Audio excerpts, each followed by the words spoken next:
Let me ask you this. Why do you think Aiyuk prefers the Steelers to the Niners? I mean, the Niners had the better team last year. They played Yep. head to head. They beat them up pretty good. Is it money? Is it more attention, more production? I mean, the Steelers have a great tradition, but 49ers seem to be the better team. They're the favorite to win the Super Bowl. Why do you think he prefers Pittsburgh? I've got two thoughts on that. I think one of them is, an intense desire to want to feel wanted. I mean, if you watch peers, McCaffrey gets an extension, you watch guys around you get paid, you don't on your own team, makes you feel like they've prioritized those guys ahead of you. But then also here come guys who you think at your own position you're better than. They seem to have no issue getting re-signed and extended by their own team for a lot of money, and yet you're haggling over $26 million while Jalen Waddle and Amon-Ra St. Brown and these guys get close to 30. I think that probably makes him want to go to a team that is going to pay him and let him know that we do indeed value that way. And then I think the other part of it is, Larry, I think he wants a cool boss. I think he wants a Mike Tomlin. I think he, for whatever reason, has some other players, Justin Fields, Patrick Queen this offseason, they want to play for this guy. Now, he's a great soundbite to people outside of Pittsburgh, and he hasn't had a losing season, which gets regurgitated. I feel like it's almost a requirement for anyone that does the Steelers game to say that during a broadcast. But the offensive production has been awful. The guy really has had enormous problem finding effective offensive coaching for years since Todd Haley left, and he hasn't won a playoff game since 2016. So it's confounding. Right. It's confounding to me that in NFL circles, the bloom hasn't come off his rose as much as it has for people like myself who have been around the situation for as long as I've been. He seems to have taken no dents, no hits at all for the fact that his team really, for a long time in NFL terms, has been an irrelevant franchise. So to your point, it's clearly not about winning or about fitting into, this high-powered offense or anything like that, because the Steelers have neither right now. And even though there's optimism about what Arthur Smith brings to the table, I don't think anybody here is sitting back thinking that the Steelers are going to jump in next year and be one of the best offenses in the NFL, even if they do add Brandon Aiyuk. If Aiyuk is a Steeler, who's going to be throwing him the football? And I wonder who he prefers to be throwing him the football. I watched the preseason game against the Texans. Justin Fields was god-awful in that game. I mean, he made a couple business decisions that Cam Newton would have signed off on a couple of those fumbles. Who's going to be the quarterback in Pittsburgh? Is it going to be Russell or is it going to be Fields? It'll be Russell Wilson to start the year. Unless this calf injury, which they've already been somewhat dishonest about. I mean, they tried to play it off like it was no big deal. It is one of the dumbest sports injuries I've ever heard of in my entire life covering football. They changed their fitness test before training camp because they hired a college strength and conditioning staff from Boston College.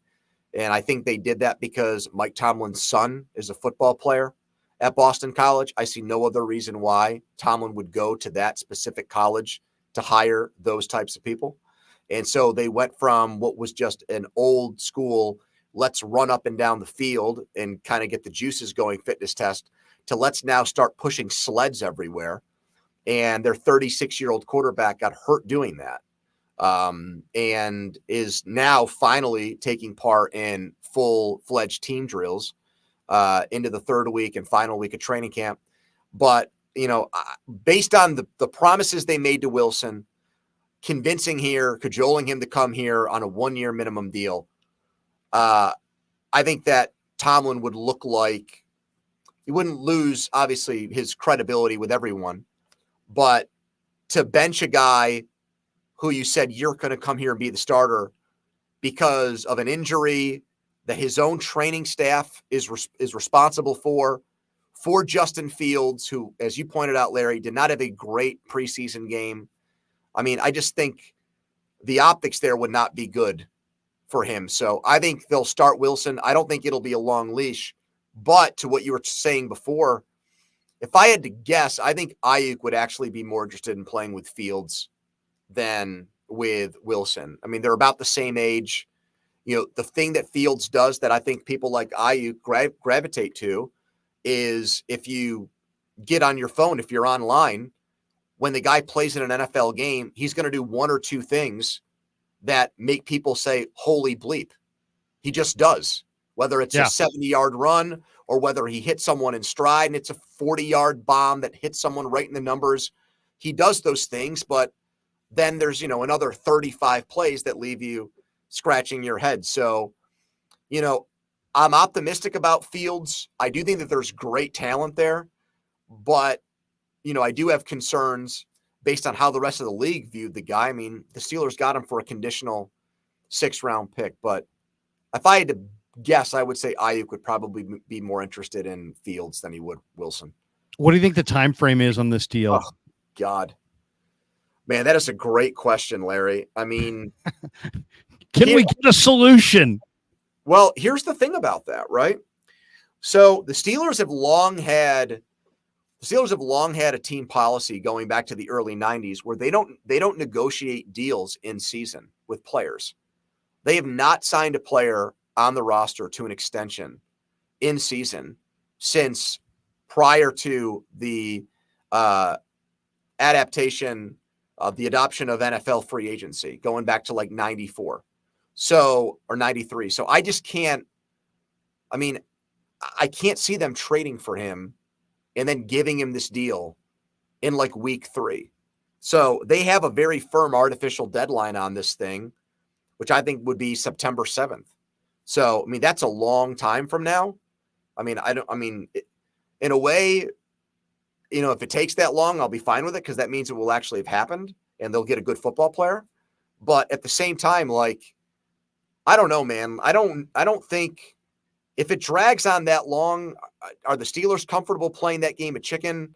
And if they don't get him, well, then they're completely naked at wide receiver. They will have done nothing outside of behind George Pickens.